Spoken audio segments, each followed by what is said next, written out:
Alright, test with our Roomba that uses Bluetooth, as well as sends packets to the radio station.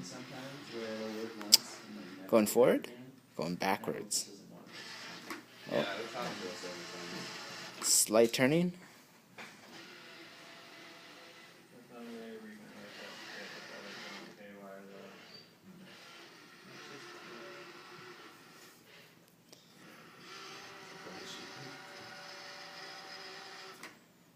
Okay.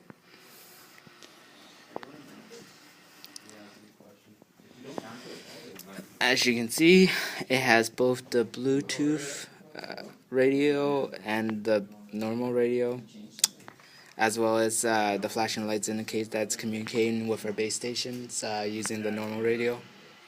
Alright, that concludes our demonstration.